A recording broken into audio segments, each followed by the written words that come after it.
नमस्कार, जय हिंद साथियों। मैं आनंद चौहान आप सभी का हार्दिक स्वागत करता हूं आपके अपने परिवार टीचिंग विद आनंद चौहान में। जैसा कि भाई आप सभी को पता है कि रोजगार विद अंकित सर की यूपीपी आरडब्ल्यूओ के आज दिनांक 29 जुलाई 2024 से दोस्तों मिनी मॉक स्टार्ट कर दिया गया है। आप सभी को पता है और उम्मीद है भाई आप सभी लोगों ने आज का मिनी मॉक टेस्ट जरूर दिया होगा। आज आपका दोस्तों रीजनिंग और हिंदी का मिनी मॉक करवाया गया था और आज के इस वीडियो में हम आप लोगों के लिए आरडब्ल्यूओ की मिनी मॉक टेस्ट का रीजनिंग का फुल सॉल्यूशन लेकर आए हैं दोस्तों। आज हम आपको रीजनिंग का 29 जुलाई 2024 को जो आज की डेट में मिनी मॉक टेस्ट हुआ था, जिसमें टोटल आपके दोस्तों 55 क्वेश्चंस किए दिए गए थे। आज हम उन 55 क्वेश्चनों का फुल सॉल्यूशंस आप लोगों के लिए लेकर आए हैं। और दोस्तों वीडियो के लास्ट में भी बताना है कि आप लोगों ने कितना स्कोर आज की डेट में किया है। और आज मेरा जो स्कोर रहा था वो आप देख पा रहे हैं 93.5 स्कोर आज रहा है रीजनिंग के मिनी मॉक टेस्ट में। तो चलिएगा दोस्तों, हम अपने सेशन को फास्ट तरीके से स्टार्ट करेंगे, थोड़ा फास्ट चलेंगे और फास्ट तरीके से आज हम इस मिनी मॉक का complete analysis full solution start करने वाले हैं। तो चलिएगा दोस्तों, आप लोगों ने मिनी मॉक जरूर दिया होगा। आप लोगों के सामने क्वेश्चन आ चुका है। आज मिनी मॉक का पहला क्वेश्चन है कि एक निश्चित कोड भाषा में फ्रॉडस्टर को ये लिखा जाता है तो उसी कोड भाषा में टायरिंग को कैसे लिखा जाएगा। दोस्तों इसका लॉजिक क्या था, देखिएगा दोस्तों, जहां पे आपको यहां से फ्रॉड स्टर दिया गया है, जो ये आपको यहाँ पर ये जो फ्रॉड स्टर दिया गया है इसको क्लिक लेना है आपको। तो यहाँ से हो जाएगा FRAUDST और R, इसको लिखा गया है दोस्तों KALKNHKM। अब यहाँ से देखिएगा इसको कैसे लिखा गया है। तो इनकी रैंक लिख लेंगे 6, R की रैंक 18, A की रैंक 1, U की रैंक 21, D की रैंक 4, S की रैंक 19, T की रैंक 20 और R की 18। उसी प्रकार से इनकी भी रैंक लिख लेनी है 12, 11, 14, 8 और 11 और 13। अब इसका लॉजिक है दोस्तों, इसमें क्रॉस मेथड है और प्लस का 7 किया गया है। अब यहाँ से आप देखिएगा जो F है, F से देखेंगे M की ओर। यहाँ से भाई F की रैंक 6, इसकी रैंक 13, तो कितना हो गया, अभी प्लस का 7 हुआ है। 18 और 11 कितना हो गया है दोस्तों, 18 में से 11 करेंगे तो ये माइनस का 7 किया गया है। Cross method +7 -7। अब A की रैंक 1 होती है, H की रैंक 8 होती है, प्लस का 7 कर दिया है। U की रैंक 21 होती है और इसकी रैंक N की रैंक 14 होती है, तो भाई माइनस का 7 कर दिया है। S की रैंक 19 और 19 में भाई क्या कर दिया है, डी की रैंक कितनी होती है 4 है और के की रैंक कितनी है 11, तो प्लस का 7 हो गया है। एस की रैंक 19 और एल की रैंक 12, भी 12 माइनस का 7 कर दिया, तो 19 माइनस का 7 12 हो गया। और टी की रैंक 20 होती है, 20 में भाई 7 प्लस कर दिया तो 27, यानी कि भाई 27 पे ए आ जाएगा। 18 में से माइनस का 7 कर दिया तो भाई कितना आ जाएगा, 11 आ गया। तो यही लॉजिक भाई आपको भी लगा देना है। क्या करना है, क्रॉस मेथड करके आपको माइनस का 7 और प्लस का 7 करना है। तो यहाँ से मैं इसको कर देता हूँ इरेज। अब आपको किसका निकालना है, अब हमको निकालना है दोस्तों टायरिंग का। तो यहाँ पे लिख लेना है टायरिंग TYRERIN और G। तो टी की रैंक लिख लेनी है 20 और वाई की रैंक हो जाएगी 25, आर की 18, ई की 5, आर की 18, आई की रैंक 9, एन की रैंक 14, जी की रैंक 7। अब आपको क्या करना था इसमें, भाई 20 में से माइनस का 7 कर देंगे तो कितना आ जाएगा। भाई सबसे पहले कितना करना था, तो यहाँ से 20 में से माइनस का प्लस का 7 करना है, तो भाई प्लस का 7 कर देंगे तो कितना आ जाएगा, तो 20 7 27 पे दोस्तों यहाँ पे ए आ जाएगा। उसी प्रकार आप कितना करना है, भाई माइनस का 7 कर देना है, तो 25 में से 7 जाएगा 18 आ जाएगा, 18 पे आर आ जाएगा। और 18 में आप कितना करना है, प्लस का 7 कर देना है, तो 18 7 कितना हो जाएगा, 25 हो जाएगा। तो 25 पे आपका वाई आ जाएगा। अब यहाँ पर ई की रैंक 5 है, अब कितना करना है, यहाँ से अब हमें कर देना है माइनस का 7, तो 5 में से माइनस का 7 कर देंगे तो आ जाएगा आपका 24, 24 पे आ जाएगा आपका एक्स। उसी प्रकार से 18 में भी कितना कर देना, प्लस का 7, तो 18 7 हो जाएगा 25, 25 पे आ जाएगा बाई। आई की रैंक होती है 9 और 9 में से माइनस का 7 कर देंगे तो कितना आ जाएगा 2, 2 पे आ जाएगा बी। और यहाँ से आपका एन की रैंक होती है 14, 14 में माइनस का प्लस का 7 कर देंगे तो 14 7 हो जाएगा 7 हो जाएगा आपका 21, 21 पे आ जाएगा यू। और अब कितना कर देना है, माइनस का 7 कर देंगे तो 7 में से 7 जाएगा, यानी कि फिर से आपका क्या आ जाएगा, जेड आ जाएगा। तो यहाँ पे कितना आ जाएगा, जेड। तो Z U B by X Y R A, option number A वाला आपका बिल्कुल सही था। नेक्स्ट क्वेश्चन आता है कि निम्नलिखित अक्षर में युग में दिए गए इनमें से आपको जो विषम दिया गया है वो आपको पहचानना है। अब देखिएगा इनमें से विषम क्या हो जाएगा। जैसे यहाँ पर पहला ऑप्शन दिया है टी बी यू, तो भाई यहाँ पे टी बी यू दिया गया है। टी की रैंक होती है 20, बी की रैंक 2, यू की रैंक 21। अब इसको क्या लिख दिया है, एक्स एफ और एक्स। एक्स की रैंक होती है 24, एफ की रैंक 6 और एक्स की रैंक 24 होती है। ठीक है, अब यहाँ से देखो 20 + 4 का 24 हो गया, 2 + का 4 6 और 21 में भाई कितना हो गया, यहाँ पर प्लस का 3 24 कर दिया है। अब यहाँ पर एम की रैंक होती है 13, एल की रैंक 12, ए की 1, ई की रैंक 5, पी की 16, क्यू की 17। तो भाई यहाँ से कितना हो गया है, यहाँ से देखेंगे भाई 13, एम की रैंक कितनी है 13 और इसकी रैंक कितनी है 5, एल की 12 और यहाँ से भाई कितना है 12 4 16, कितना है भाई 12 4 16 और यहाँ से भाई ए की रैंक कितनी है, एक इसकी रैंक कितनी हो रही है 17। ठीक है, तो यहाँ से भाई ये वाला लॉजिक यहाँ पे काम नहीं करेगा। तो और क्या लॉजिक हो, तो फिर इसमें ये दोस्तों लॉजिक काम नहीं करेगा। अब दोस्तों हमारा क्या लॉजिक हो सकता है, अब हमारा दूसरा लॉजिक होगा। अब देखिए दूसरा लॉजिक क्या हो सकता है, जैसे यहाँ पे आपका दिया गया है टी, जैसे यहाँ पे आपका दिया गया है दोस्तों टी बी यू और यहाँ पे है एक्स एफ और एक्स, तो इनकी रैंक थी आपकी 24 6 24 21 2 और 20। अब आपको किस प्रकार से देखना है, यहाँ से देखिएगा 21 + का 3 हुआ है आपका 24, यहाँ से प्लस का 4 हुआ है 26, 6 हो गया 2 4 6 और 20 4 कितना हो गया 24। अब यहाँ से देखो ई की रैंक, ए की रैंक 1 होती है, ई की रैंक 5 यानी प्लस का 4 हो गया है।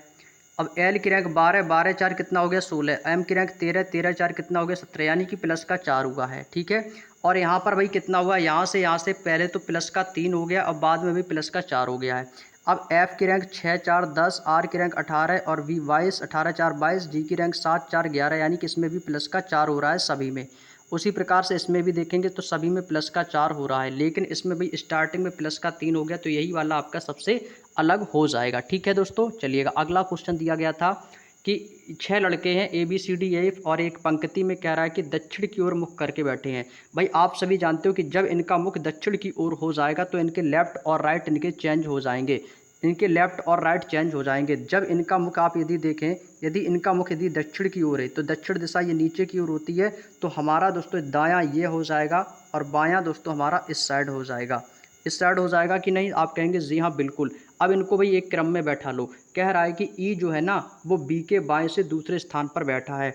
अब ई कहाँ बैठा है, ई बैठा है बी के बाएं, तो भाई बी का बायां हो जाएगा यहाँ से, तो बी के बाएं कौन बैठा है, दूसरे स्थान पर ई बैठा है, तो पहला और दूसरा, तो दूसरे स्थान पर क्या आ जाएगा, ई आ जाएगा।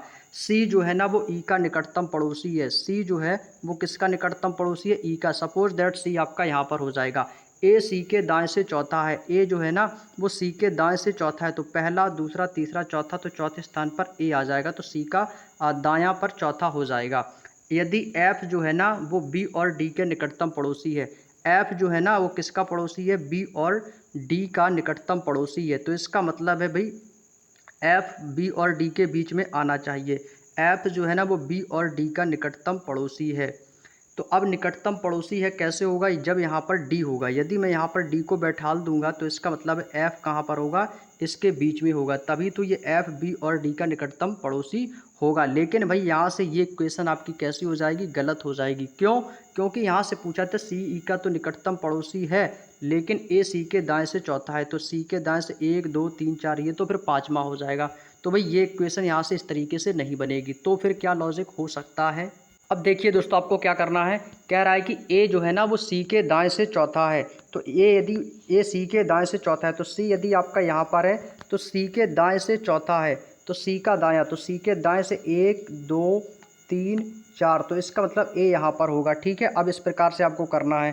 अब कह रहा है कि ई बी के बाएं से दूसरा है, ई कहाँ पर है, ई जो है ना वो बी के बाएं से दूसरा है, और एफ जो है ना वो बी और डी का निकटतम पड़ोसी है।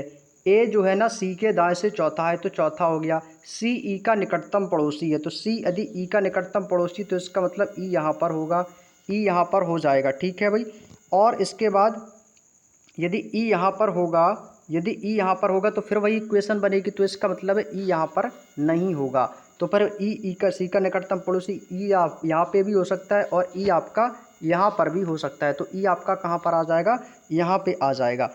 अब कह रहा है एफ बी और डी का निकटतम पड़ोसी है, एफ जो है ना वो बी और डी का निकटतम पड़ोसी है, और ई बी के बाएं से दूसरे स्थान पर है, तो ई जो है ना वो बी के बाएं से दूसरे स्थान पर, तो इसका मतलब है यहाँ पर बी होगा और इसके दूसरे स्थान पर बाईं ओर ई हो जाएगा, और एफ बी और डी का निकटतम पड़ोसी है तो बीच में एफ हो जाएगा और यहाँ पे आपका डी आ जाएगा, तो A D F B C E इस प्रकार से बनेगा। तो हमसे क्या पूछा है कि बताइए डी बी के दाएं से दूसरे स्थान पर है। डी जो है ना वो बी के दाएं से दूसरे स्थान पर है, तो बिल्कुल बात सही है। कह रहा है कि सी और डी के बीच में केवल बी बैठा है। सी और डी के बीच में केवल बी नहीं, एफ भी बैठा है और बी भी बैठा है। तो हमसे पूछा है कौन सा कथन सही नहीं है, तो भाई पहला तो सही है लेकिन दूसरा वाला गलत है। तो केवल दूसरा कथन कैसा हो जाएगा दोस्तों, गलत हो जाएगा।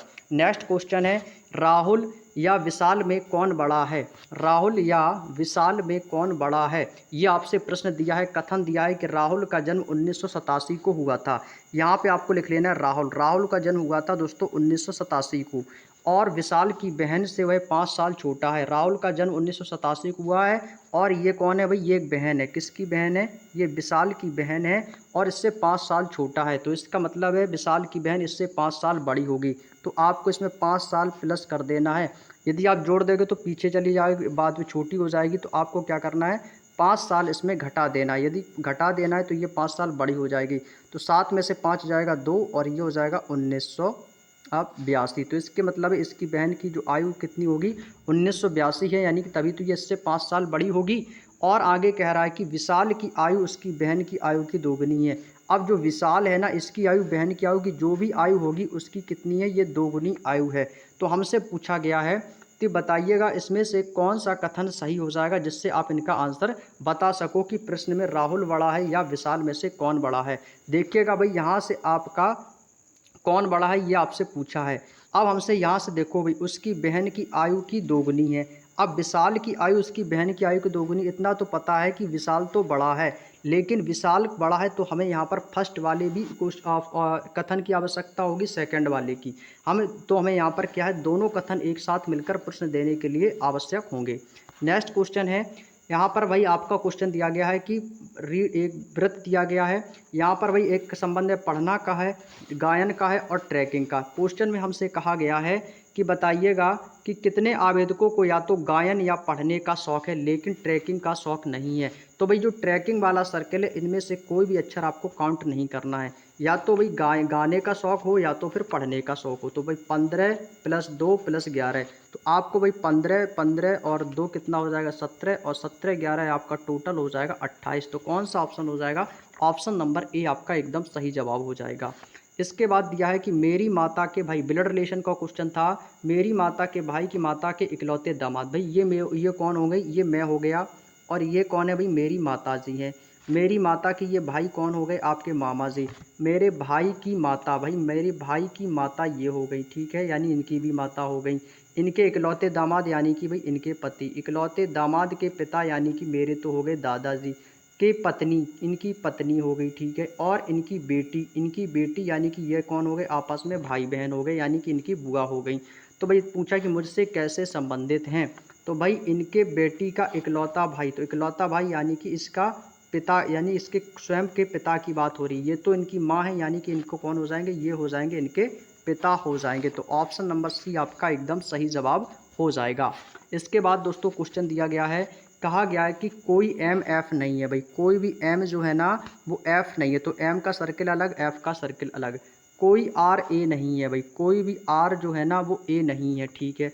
कुछ ए एम है। अब भाई कुछ जो ए है ना वो एम है, और कोई भी आर ए नहीं है। अब निष्कर्ष दिया है, कह रहा है कि कुछ एम आर नहीं है। भाई यहाँ से देखो, कुछ एम आर नहीं है, भाई बिल्कुल सही है। कुछ ए एफ नहीं है, भाई ए अलग है एफ अलग है, बिल्कुल सही है। कुछ एफ एम नहीं है, भाई एफ अलग है एम अलग है, भाई बिल्कुल सही है। तो इसका मतलब क्या हो जाएगा, तीनों जो हैं आपके निष्कर्ष अनुसरण करते हैं, तो सभी आपके अनुसरण सही करते हैं। बहुत बढ़िया, आगे चलते हैं। अगला क्वेश्चन दिया था भाई, C4A का अर्थ है। भाई यहाँ से आपको लिख लेना है, ठीक है। SIPORE, इसका अर्थ था दोस्तों book is thick. Book is thick था। और भाई कह रहा है कि TINARE का अर्थ था बैग इज हैवी। क्या नाम था दोस्तों, बैग इज हैवी। और कह रहा है कि KASI का अर्थ था इंटरेस्टिंग बुक। इंटरेस्टिंग बुक था। और DETI का अर्थ था दैट और बैग, ये अर्थ था। तो हमसे पूछा है भाई, हमसे किसका पूछा था, हमसे पूछा था दैट दैट इज इंटरेस्टिंग का कोड क्या हो जाएगा? इंटरेस्टिंग का कोड क्या हो जाएगा, ये हमसे पूछा है। तो जो कॉमन हो उन पे सर्किल कर लो। यहाँ से S I S I S I S I, तो यहाँ से यानी कि क्या कॉमन हो गया, तो बुक कॉमन हो गया। तो बुक से हमारा कोई लेना देना नहीं है। अब देखो यहाँ पे इज कॉमन है, यहाँ पे इज कॉमन है, तो इन दोनों में क्या कॉमन है, आर ई। तो इसका मतलब एक तो आपका आ जाएगा आर ई, तो आर ई लिख लेना है, ठीक है भाई। अब इसके बाद हमें किसका पता करना था, इच का हमें मिल गया है ना, तो इच का क्या हो गया है, अब कुछ भी मान लो आर ई हो जाएगा, ठीक है। अब हमें निकालना है, अब निकालो आप, जो कॉमन हो उन पे सर्किल कर लो। जैसे यहाँ से बैग कॉमन है, तो यहाँ से बैग कॉमन है, तो बैग का क्या हो जाएगा, तो यहाँ से टी आई हो जाएगा बैग का, टी आई हो जाएगा बैग का। तो दैट का क्या बचेगा, एक बचा डी ई, तो ये हो जाएगा आपका डी और ई हो जाएगा, ठीक है, डी ई आर ई हो जाएगा। अब यहाँ से देखो कौन सा कॉमन रहेगा, इंटरेस्टिंग। इंटरेस्टिंग का यहाँ पर के ए अकेला बचा है, तो इंटरेस्टिंग अकेला बचा है, तो के ए किसका हो जाएगा, इंटरेस्टिंग का हो जाएगा। तो के A D E R E कौन सा विकल्प है, option number B is the right answer. Next question आता है कि ताजमहल का संबंध भारत से है। भाई ताजमहल कहाँ पर है, भाई भारत में स्थित है। तो ठीक उसी प्रकार से भाई आपका ऑप्शन नंबर सी हो जाएगा कि एफिल टावर कहाँ पर स्थित है, भाई एफिल टावर। तो एफिल टावर आपका भाई दोस्तों कहाँ पर स्थित है, तो आप कहोगे सर ये फ्रांस में स्थित हो जाएगा। कहाँ पर है भाई, फ्रांस में स्थित है। अगला क्वेश्चन आता है, ये क्वेश्चन भाई आपका मैथमेटिकल ऑपरेशन का दिया गया। यहाँ पर आपको चिन्हों को परिवर्तित करना है भाई। जैसे यहाँ पे दिया गया भाई 18, 18 और 15 को पहला ऑप्शन ले लेते हैं भाई। जहाँ पर 18 वहाँ पर 15 लिख लेना है, भाग 3, माइनस की जगह पर प्लस आ जाएगा 30, और प्लस की जगह माइनस, और 15 की जगह 18 गुणे 2 बराबर में हमें -1 दोस्तों प्रदर्शित करना है। तो ये काट देंगे तो 3 × 5 = 15 हो जाएगा, और ये हो जाएगा 30 × 5 = 35, और -18 दूनी 36। तो 35 में से माइनस का 36 करेंगे तो कितना आएगा, -1। तो इसका मतलब भाई पहला ही ऑप्शन हमारा कैसा था, बिल्कुल सही था। अगला क्वेश्चन दिया गया है 5, 11, 34, 135। इसमें भी बताना है क्वेश्चन मार्क के स्थान पर कौन सी अगली संख्या आ जाएगी। भाई देखो 5, 6, 11, 34 और दिया गया है आपको 135, ठीक है। देखो इसका लॉजिक क्या हो, इसका लॉजिक देखो दोस्तों क्या है। देखिए 5 एकम 5, 5 एकम 5 +1 कर दिया 6, 6 दूनी 12 -1 कर दिया 11, 11 तियाँ 33 +1 कर दिया 34, 34 चौको कितना हो जाएगा, ये हो जाएगा आपका 136, -1 कर देंगे 135 हो जाएगा। भाई यहाँ से लॉजिक है गुणे 1 +1 गुणे 2 -1 गुणे 3 +1 गुणे 4 -1। अब क्या होगा, गुणे 5 प्लस का 1। तो अब कर देना है भाई आपको 135 में 5 की गुणा और +1। तो 5 × 25 की 5 कैरी करेगा 2, और 5 × 15 2 17 की 7 कैरी करेगा 1, 5 एकम 5 1 6, और प्लस का 1 कितना हो जाएगा भाई, ये हो जाएगा आपका 676। तो option number C is the right answer. Next question आया था भाई, ये आपका आकृति से भी क्वेश्चन दिया गया था कि इनमें से कौन सी आकृति बाकी से अलग है। तो यहाँ पे देखो बाकी से अलग आकृति देखो भाई, यहाँ से भाई ऑप्शन नंबर ए को ध्यान से देखो, ये 2 एरो कैसे हैं भाई, आपके सेम दिशा में हैं। ऐसा कोई भी दोस्तों इनमें कोई भी आपकी आकृति प्रदर्शित नहीं की गई, तो ए वाला ऑप्शन आकृति जो है आपकी बिल्कुल अलग हो जाएगी, ठीक है दोस्तों। इसमें कई लॉजिक हैं आपके, एक तो लॉजिक आपका ये वाला भी हो जाएगा, ऑप्शन नंबर ए आपका इसका बिल्कुल सही जवाब हो जाएगा। अगला क्वेश्चन है कि एक ट्रक दक्षिण दिशा में 30 किलोमीटर चलता है। भाई एक कोई ट्रक है भाई, ये दक्षिण दिशा में चलता है, दक्षिण दिशा नीचे की ओर होगी, ये 30 किलोमीटर चला, ठीक है भाई। अब कह रहा है कि भाई कुछ दूरी तय करने के बाद वह अपने इसके बाद वह 45 अंश पर दाईं ओर मुड़ता है। अब वह कहाँ मुड़ेगा दोस्तों, 30 किलोमीटर की दूरी तय करता है, इसके बाद वह 45 अंश दाएं मुड़ेगा। तो ये आपका बायां हो जाएगा, तो दायां कहाँ पर होगा, इस साइड होगा, यानी कि पश्चिम की ओर। दायां कितना मुड़ता है, 45 अंश मुड़ेगा, तो ये दोस्तों इतना मुड़ जाएगा। तो ये वाली दिशा कितनी हो जाएगी, ये आपका कोण हो जाएगा भाई 45 अंश का, ठीक है। और 25 किलोमीटर चलता है, ठीक है। फिर कह रहा है भाई 180 अंश पर बाएं मुड़ता है। अब बायां भाई इसका ये वाला आ जाएगा, यही वाला। तो अब कह रहा है अब ये बाएं मुड़ता है 180 है, तो 45 तो यहाँ से आ जाएगा 45, 45 फिर यहाँ से आ जाएगा 90, और 90 से बाद फिर इसका मतलब यहाँ से ये आपका फिर 90 हो जाएगा। 45 यहाँ से चला, 45 ये 45 ये, तो कितना हो गया, यहाँ से हो गया 90।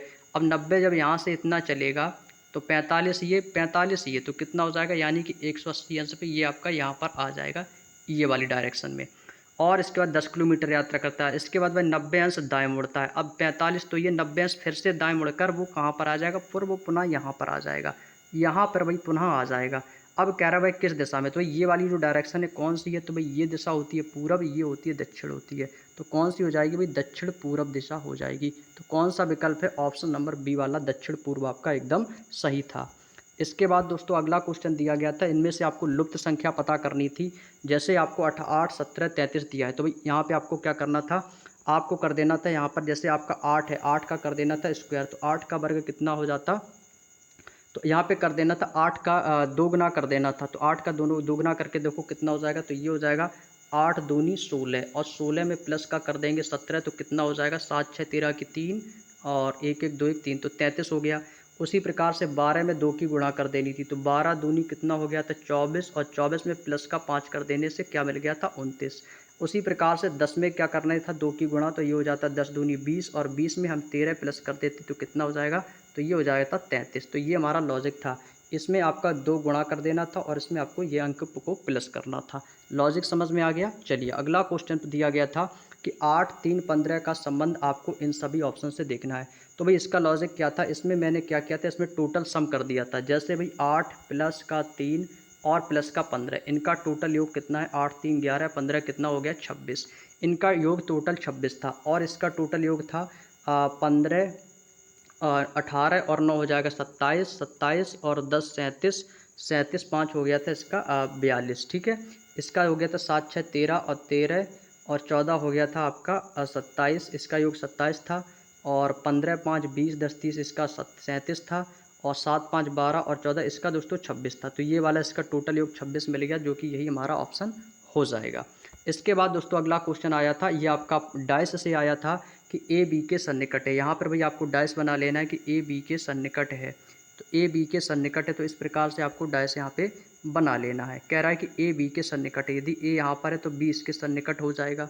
ए बी के सन्निकट है, बी एफ के विपरीत है, तो बी एफ के विपरीत कब होगा, जब आपका एफ यहाँ पर होगा, तो ये विपरीत हो जाएगा क्योंकि बी का अपोजिट एफ हो जाएगा। ई सी के विपरीत है, ठीक है भाई, ई जो है ना वो सी के विपरीत है, यदि ई यहाँ पर होगा तो सी यहाँ पर हो जाएगा, तो ये एक दूसरे के विपरीत हो जाएंगे।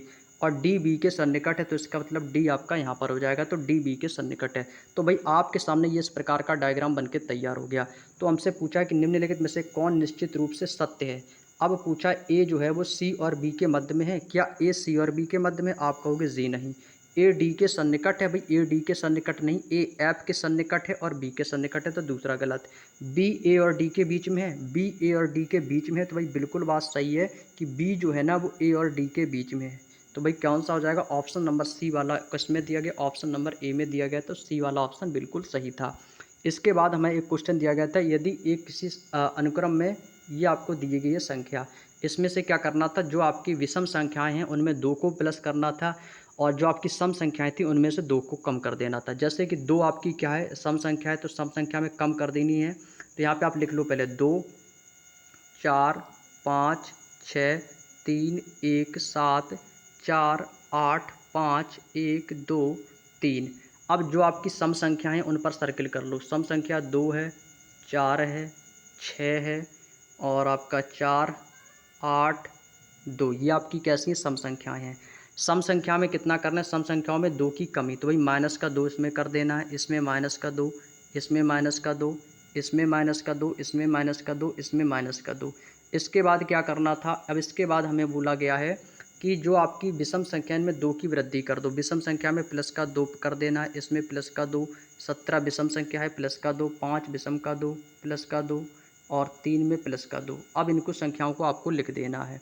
तो संख्याओं को लिखेंगे तो 2 में से 2 जाएगा 0, 4 में से 2 जाएगा 2, 5 2 हो जाएगा 7, 6 में से 2 जाएगा 4, 3 2 5, 17 2 19, और 4 में से 2 जाएगा 2, 8 में से यहाँ पर 17 नहीं दोस्तों, यहाँ पर 1 और 7 अलग अलग है, ठीक है, तो प्लस का 2 हो जाएगा, ठीक है। यहाँ से 1 अलग है 7 अलग है, तो 1 में क्या करना है, यहाँ पर भी प्लस का 2 कर देना, तो यहाँ पर हो जाएगा 3, ये हो जाएगा आपका 9, 4 में से 2 जाएगा 2, 8 में से 2 जाएगा 6, 5 2 7, 2 1 3, 2 में से 2 जाएगा 0, 3 2 5। तो ये दोस्तों हमें एक नई संख्या प्राप्त होगी। कह रहा है इसके बाद नई संख्या को अनुक्रम को अवरोही क्रम में लिखना है। कैसे लिखना है दोस्तों, हमसे पूछा है अवरोही क्रम। दोस्तों अवरोही क्रम क्या होता है, अवरोही क्रम होता है बढ़ते से घटते क्रम की ओर। तो भाई सबसे बड़ा अंक क्या है, भाई यहाँ से देखेंगे 9 है, तो लिख लेना है 9। 9 के बाद क्या है, 9 के बाद 8 आना चाहिए, 8 नहीं है तो 7 है। 7 कितनी बार है, एक बार, दो बार, तो 2 बार आपको 7 लिख लेना है, ठीक है। अब देखो कितना है, अब आपके 7 के बाद आएगा 6, 6 एक बार है तो 6 लिख लेना है। 6 के बाद क्या आ जाएगा, 5 कितनी बार है, तो 1 और 2, 5 आ जाएगा, 5 2 बार आ जाएगा, 2 बार लिख लेना है। 4 आ जाएगा, 3 कितनी बार है, 2 बार है तो 3 लिख लेना है। 2 आ जाएगा, 2 2 बार है। और इसके बाद 1 है नहीं, 0 कितनी बार है, 2 बार है। इनको एक बार काउंट कर लो, 1 2 3 4 5 6 7 8 9 10 11 12 13। 1 2 3 4 5 6 7 8 9 10 11 12 13, बिल्कुल सही है। अब पूछा है तो बताइए बाएं से पाँचवा अंक कौन सा होगा, तो बायां ये है ना, तो बाएं से पाँचवा, तो पहला, दूसरा, तीसरा, चौथा, पाँचवा, तो पाँचवा अंक कौन सा आया, 5, तो कौन सा हो जाएगा दोस्तों, ऑप्शन नंबर बी वाला ऑप्शन सही है, 5 हमारा एकदम सही जवाब हो गया था। इसके बाद दिया गया है कि कथन निष्कर्ष, मैंने अभी तक हैरी पॉटर की सातों पुस्तक नहीं पढ़ी हैं, तो इसका मतलब है आपने कुछ पुस्तकें उसमें से पढ़ी हैं लेकिन आपने सातों नहीं पढ़ी हैं। अगला दिया है, मैंने जैन ऑस्टिन की सभी पुस्तकें पढ़ी हैं। अच्छा, मुझे स्वयं सहायता अपनी पुस्तकें पढ़ने से पसंद नहीं है, हालांकि मैंने उनमें से कुछ पुस्तकें नएपन के लिए पढ़ी हैं। अब निष्कर्ष दिया है कि हालांकि पुस्तक पढ़ना मेरा शौक़ है, फिर भी मैं चुनिंदा पुस्तकें ही पढ़ता हूँ। क्या ऐसा कथन में कहा गया, तो नहीं कहा गया तो गलत हो जाएगा।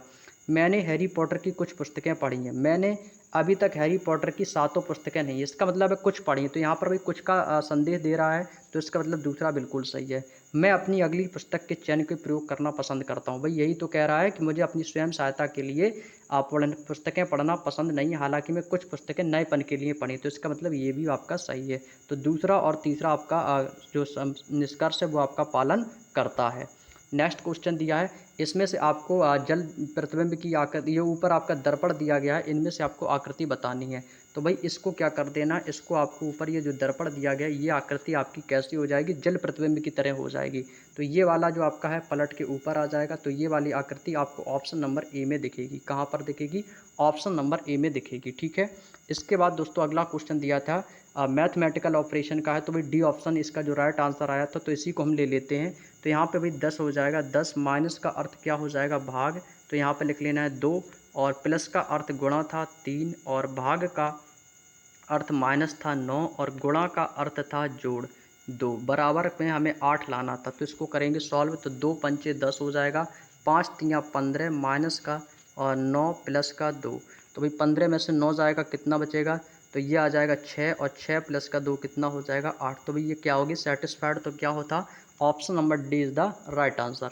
इसके बाद क्वेश्चन भाई ब्लड रिलेशन का है कि ए बी की माता है, तो भाई ये इक्वेशन आपको सामने दी गई है, ये इक्वेशन आपको नीचे दी गई है कि P इंटू क्यू, भाई P इंटू क्यू का अर्थ क्या है, तो भाई ए बी का पिता है, तो P कौन है भाई, P क्यू का पिता है, तो भाई P क्यू का पिता हो जाएगा।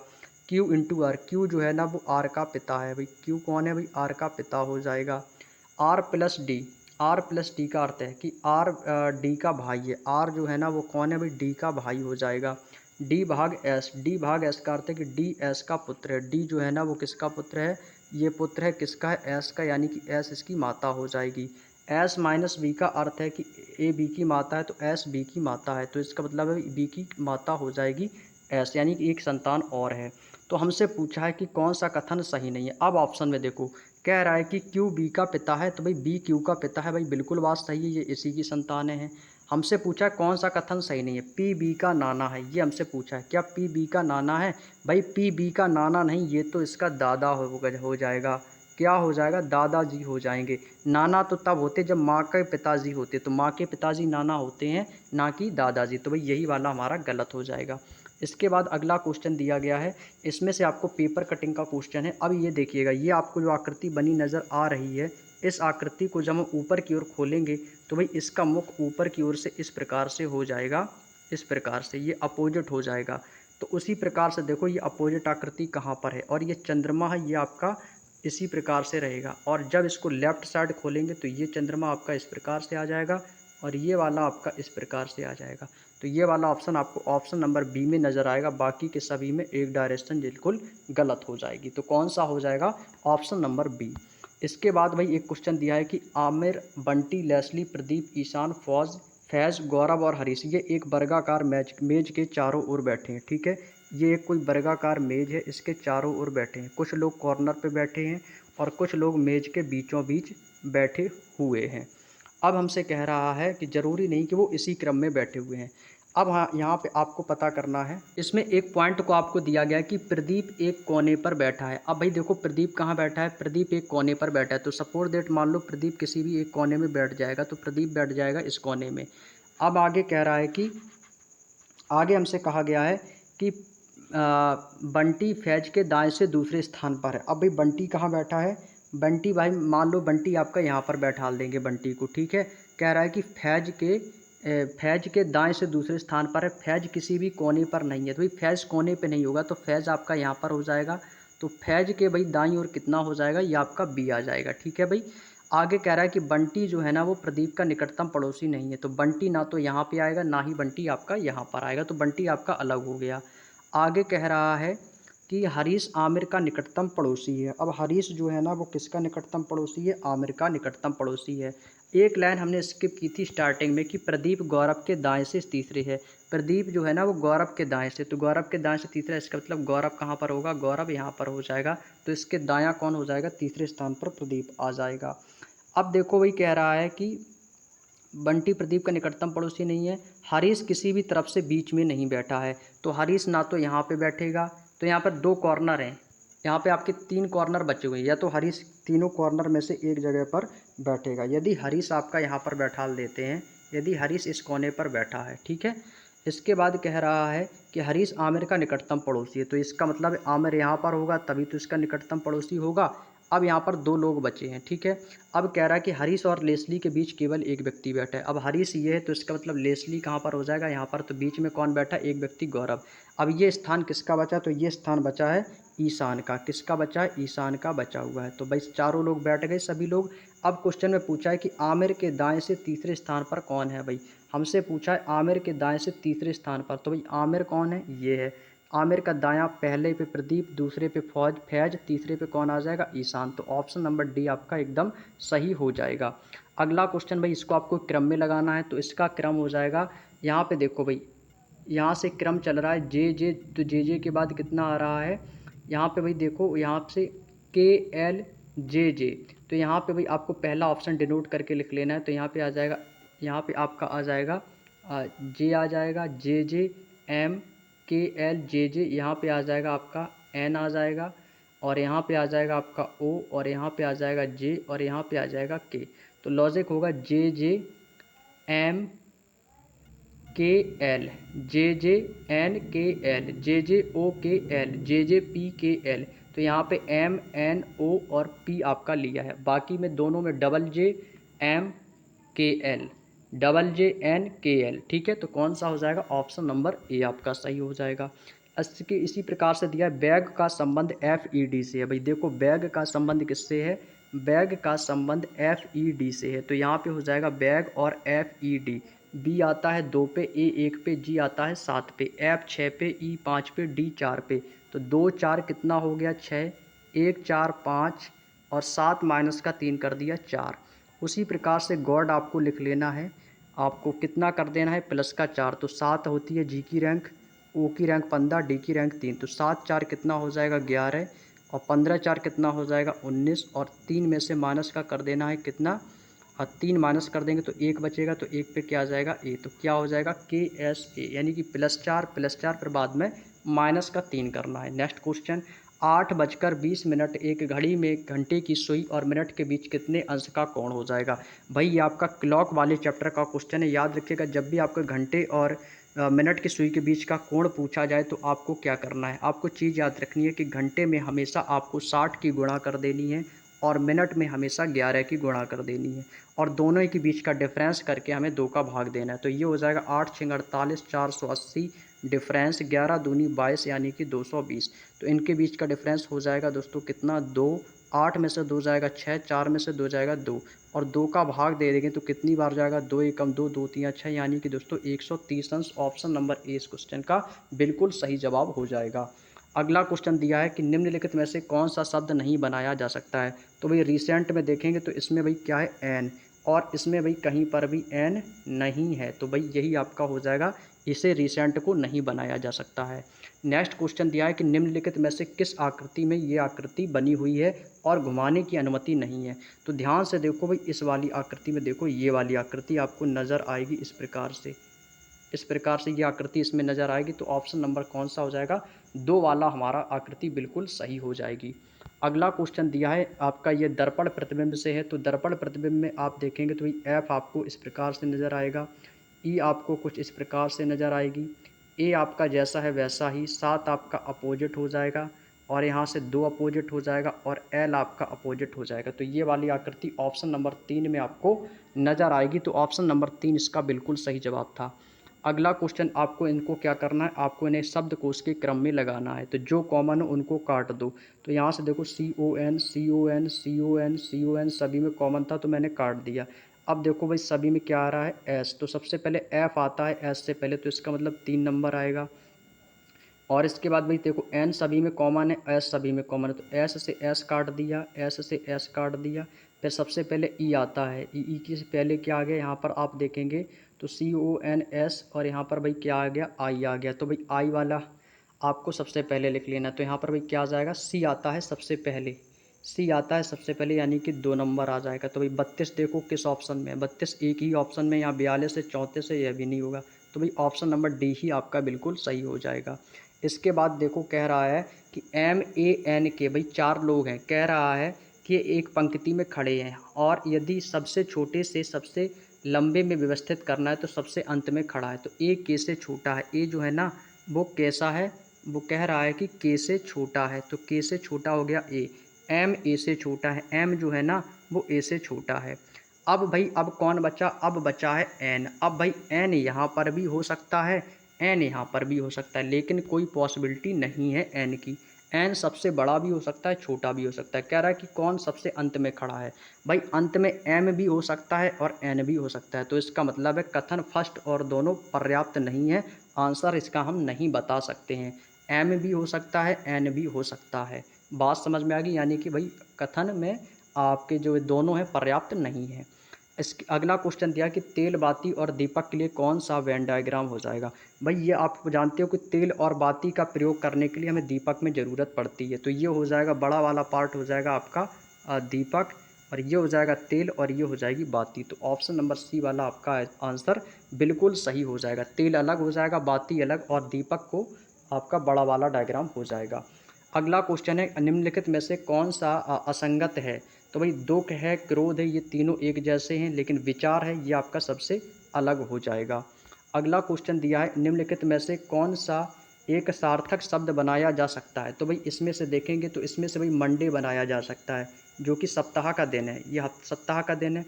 इसमें भाई ट्यूजडे बन जाएगा, TUESDAY, ये भी सप्ताह का दिन है।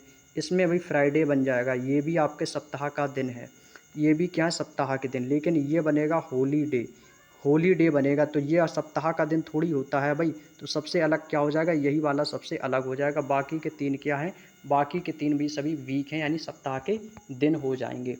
अगला क्वेश्चन दिया गया है, श्रीमान एक्स बिंदु ए से आरंभ होने वाली मैराथन में दौड़ते हैं और उत्तर दिशा में 5 किलोमीटर चलते हैं। भाई ये उत्तर दिशा की ओर गए और 5 किलोमीटर इन्होंने चला, और इसके बाद फिर वो दाईं ओर मुड़ते हैं और 6 किलोमीटर चलते हैं। दाईं ओर मुड़े और 6 किलोमीटर चले और बिंदु सी पर पहुँचे, फिर दाईं ओर मुड़ते हैं और 8 किलोमीटर चलते हैं। दाईं ओर मुड़े 8 किलोमीटर चले, फिर बिंदु डी पर पहुँचते हैं, फिर दाईं ओर मुड़ के 10 किलोमीटर चलते हैं। फिर दाईं ओर मुड़ के 10 किलोमीटर चलते हैं, और कह रहा है कि फिर वो दाईं ओर मुड़ते हैं और फिर बिंदु ई पर पहुंच गए हैं, ठीक है। अब कह रहा है वो फिर दाईं ओर मुड़ते हैं, 6 किलोमीटर चलते हैं और बिंदु एफ पर पहुंचते हैं। 6 किलोमीटर चल गए भाई दाईं ओर मुड़कर। फिर कह रहा है कि एफ तक पहुंचते हैं, फिर दाएं मुड़ते हैं और 1 किलोमीटर चलते हैं। भाई दाएं मुड़े 1 किलोमीटर चलते हैं और फिर बिंदु जी पर पहुँचे, और फिर दाएं मुड़ते हैं और 3 किलोमीटर दौड़ते हैं। अभी 3 किलोमीटर दौड़े और बिंदु एच पर यहाँ पर पहुँच गए। अब कह रहा है कि श्रीमान एक्स बिंदु ई आपका ये है, ई से दाईं ओर मुड़ जाते हैं तो उसका मुंह किस दिशा में था। तो ये वाली दिशा आपसे पूछी, तो ये वाली जो दिशा थी कौन सी थी, तो ये वाली दिशा उत्तर दिशा थी, ऑप्शन नंबर डी।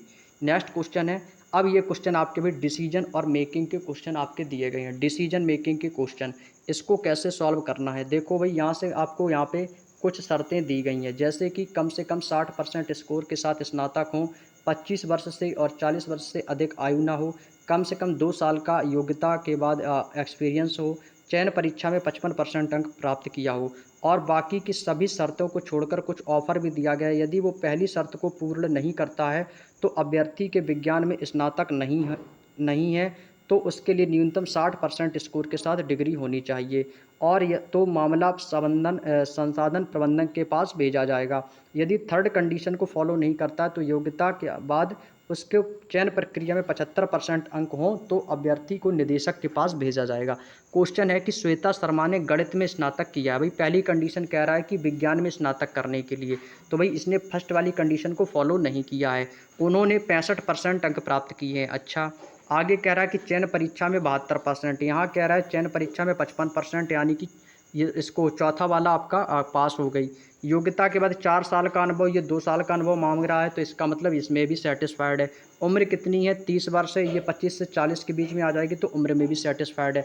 लेकिन ये पहली वाली कंडीशन को फॉलो नहीं कर रही है, तो भाई इस पर एक ऑफर है कि लेकिन उसके पास न्यूनतम 60% स्कोर डिग्री में होना चाहिए। इसके कितने हैं भाई, 65% है, तो इसका मतलब ये आपको इसमें ऑफर में भी ये पास हो गई है। तो मामला कहाँ जाएगा, तो मामला मानव संसाधन प्रबंधन के पास भेजा जाएगा। अगला क्वेश्चन है भाई, कह रहा है कि मोहनलाल ने विज्ञान में स्नातक की उपाधि की। भाई पहला कंडीशन क्या है, विज्ञान में स्नातक की 62% अंक से, यहाँ पर मांगा है 60%, यानी कि पास हो जाएगा। और कह रहा है इनकी आयु 32 वर्ष है, भाई एज में भी क्वालिफाई हो गया। एक्सपीरियंस 2 साल का मांगा है, इनके पास 5 साल का, इसमें भी क्वालिफाई है। चयन प्रक्रिया में 55% अंक मांगे, इनके 70% है, भाई इसमें भी क्वालिफाई है। जब ये सब में क्वालिफाई हो गया है तो ये कैंडिडेट कैसा हो जाएगा, सिलेक्ट हो जाएगा, अभ्यर्थी का चयन किया जा सकेगा। अगला क्वेश्चन है, रिया वर्मा ने साहित्य में स्नातक की उपाधि प्राप्त की है। भाई इन्होंने किस में की है, साहित्य में, मांगा किस में, विज्ञान में, यानी कि फर्स्ट कंडीशन को फॉलो नहीं किया है और 67% अंक प्राप्त किए। इनकी आयु कितनी है, 28 वर्ष, तो एज में ये क्वालिफाई हैं। एक्सपीरियंस 3 साल का है, इनमें 2 साल का मांगा, क्वालिफाई है।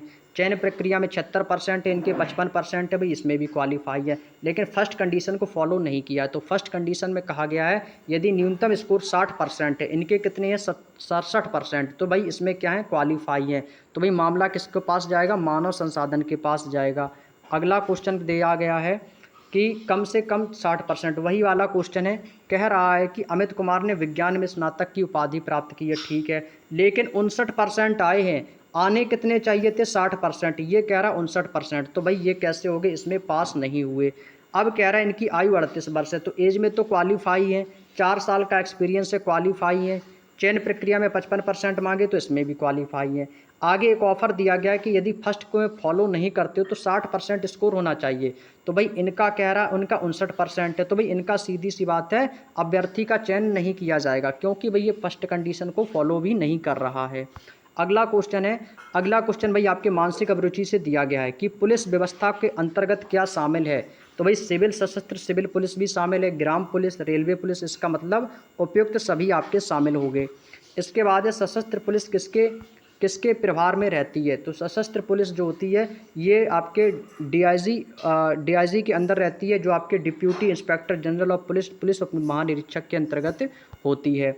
अगला है कि किसी व्यक्ति द्वारा किए गए अपराध से क्षति किसको होगी, व्यक्ति, समाज को, या दोनों को। तो भाई व्यक्ति को भी हो सकती है, समाज, यानी कि व्यक्ति एवं समाज दोनों को क्षति पहुंचेगी। अगला क्वेश्चन है कि भारत में कानून शांति व्यवस्था का प्रमुख कारण क्या होता है, तो भाई भ्रष्टाचार होगा और भाई किए गए अपराध होंगे, करप्शन एंड क्राइम होगा, जो कि कानून की शांति अवस्था का सबसे बड़ा प्रमुख कारण है। अगला क्वेश्चन है कि भारत में अनेकता में एकता को बनाए रखने के लिए क्या आवश्यक है, तो वो है आपका कम्युनल हार्मनी, जिसको कहते हैं सांप्रदायिक सौहार्द बनाना सबसे आवश्यक है। अगला है कि पुलिस बल की टीम भावना के रूप में कार्य करें, इसके लिए उच्च सदस्य पुलिस कर्मियों का अपने सहकर्मी और कनिष्ठ सहयोगियों के साथ आचरण एवं व्यवहार होना चाहिए। अहंकारी होना चाहिए नहीं, दबावपूर्ण नहीं, व्यंग्यपूर्ण नहीं, कैसा होना चाहिए, उदार एवं मित्रवत होना चाहिए। अगला क्वेश्चन है कि पुलिस अधिकारियों को प्रमाण पत्र कौन देता है, तो वो देता है DGP, director general of police, यानी कि पुलिस महानिदेशक देता है। ये तो बिल्कुल आसान सा क्वेश्चन आज के शिफ्ट में आया था। और यदि आप आज क्वेश्चन का एनालिसिस करेंगे तो भाई आज के जो मानसिक अभिरुचि के क्वेश्चन बिल्कुल ईजी आए थे, एक भी क्वेश्चन आज के एग्जाम में गलत नहीं हुआ था आज के मॉक टेस्ट में। अगला क्वेश्चन है, सर्वोच्च न्यायालय द्वारा पुलिस व्यवस्था में गुणवत्ता सुधार के लिए दिशा निर्देशों में किस पर गहरी चिंता जताई गई है? तो वो है पुलिस अधीक्षकों के अनावश्यक एवं बिना कारण स्थानांतरण यानी कि बिना किसी कारण के ट्रांसफर कर देना।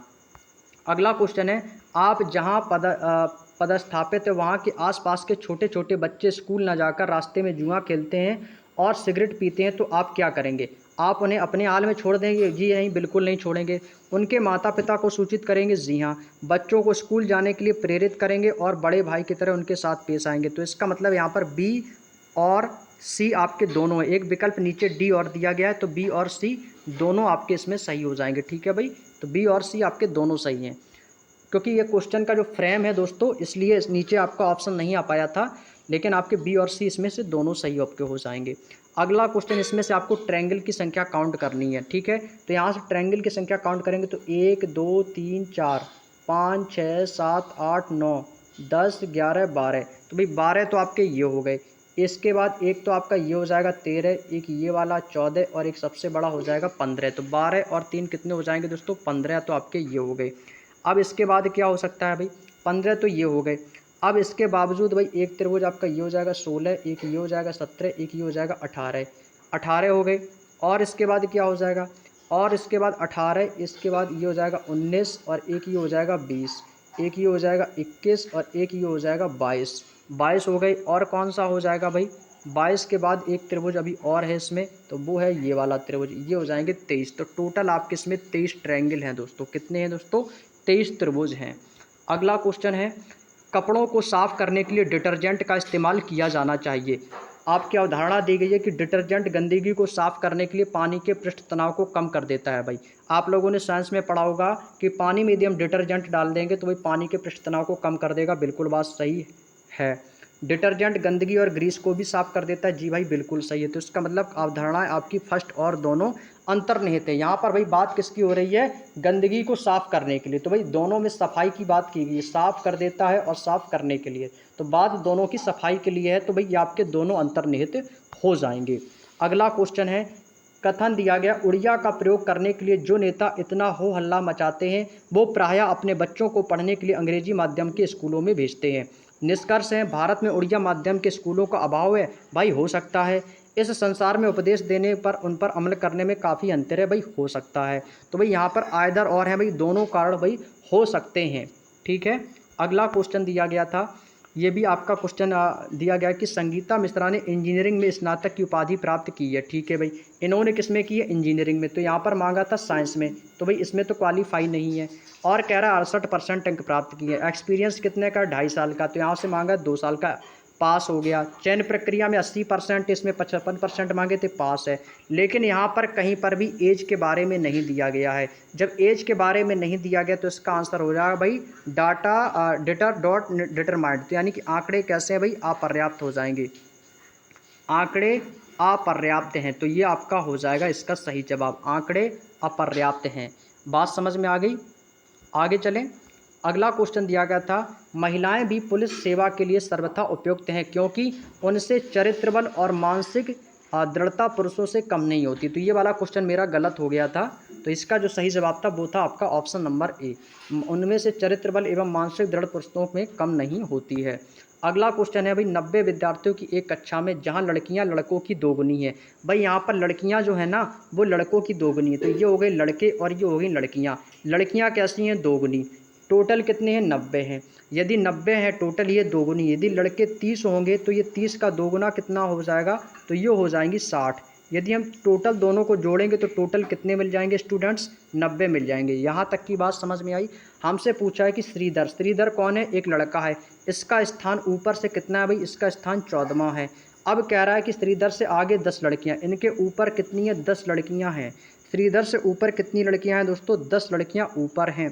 तो 10 लड़कियां जब श्रीधर से, और लड़के कितने हैं टोटल? तो आप कहेंगे सर लड़के टोटल हैं 30। जब लड़के टोटल आपके 30 हैं और यहाँ इसमें से 10 लड़कियां ऊपर है तो चौथे स्थान पर कौन आ रहा है? तो यहाँ पर आ रहा है श्रीधर।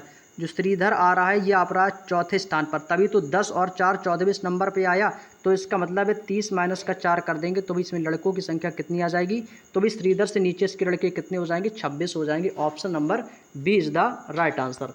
और इसके बाद अंतिम क्वेश्चन आता है क्वेश्चन नंबर 55, 3, 13, 37, 105, 225। इसमें से बताना था आपका क्वेश्चन मार्क के स्थान पर कौन सी संख्या आएगी। ये भाई सीरीज का क्वेश्चन था। इसमें भी बहुत ही अच्छा लॉजिक था। यहाँ पे दिया गया है 3, 13, 37, 105 और दिया गया है 225 और क्वेश्चन मार्क में पूछा है। तो भाई 3 से 13 के बीच का अंतर देखेंगे तो आप कहोगे सर इनके बीच का अंतर आ रहा है 10 का अंतर है। 13 से 37 के बीच का अंतर कितना है, 24 का अंतर है। 27 से 105 के बीच का अंतर कितना है, तो ये आ रहा है 68 का अंतर है भाई। 105 से 222 के बीच कितने, 225 के बीच कितने का अंतर है, 120 का अंतर है। अब ये आगे कितने का अंतर होगा तो देखिएगा 10 को कैसे लिखा है इन्होंने, किया है 2 का घन कर दिया है। 2 का घन होता है 2 दूनी 4 दूनी 8 और यहाँ पे कर दिया है प्लस का 2, कितना हो जाएगा 10।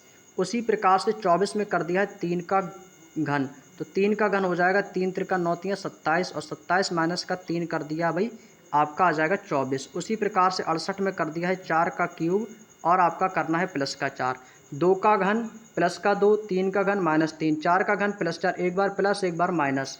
उसी प्रकार से आपका आगे कितना कर दिया है, 5 का घन कर दिया है माइनस का 5। अब आगे कितना होगा भाई, आगे होगा 6 का क्यूब और भाई प्लस का 6 कर देना। तो 6 का क्यूब कितना हो जाएगा, 6 36 छिक्का 216 और 216 में 6 ऐड कर देंगे तो कितना हो जाएगा 222। यदि हम 225 में, यदि 225 में कितना प्लस कर दें 222, 225 में 222 प्लस कर देंगे तो कितना हो जाएगा 5 2 7 2 2 4 और 2 2 4, तो कितना आएगा दोस्तों 447। Option number C, option number C आपका इसका बिल्कुल सही जवाब हो जाएगा। उम्मीद है दोस्तों ये आपके 55 क्वेश्चनों का जो फुल सॉल्यूशन था मैंने करवा दिया है। उम्मीद है आपको समझ में आ चुका होगा। यदि आप लोगों ने मिनी मॉक दोस्तों नहीं दिया है तो भाई मिनी मॉक दे लो, RW ऐप पर बिल्कुल फ्री चल रहे हैं, तो आप जाके वहाँ से मिनी मॉक दे सकते हो। और दोस्तों कल जो टर्न है मिनी मॉक का, कल मैथ और जीके का टर्न होगा, तो कल मैथ का हम आप लोगों के लिए फुल सॉल्यूशन का वीडियो लेकर आएंगे, ठीक है। और वीडियो सही अच्छा लगा हो तो वीडियो को लाइक कर देना और अपने दोस्तों के साथ भी शेयर कर देना। तो आज की वीडियो में इतना ही, मिलते हैं कल मैथ के प्रैक्टिस सेट में कंप्लीट सॉल्यूशन के साथ में। तब तक के लिए जय हिंद, जय भारत।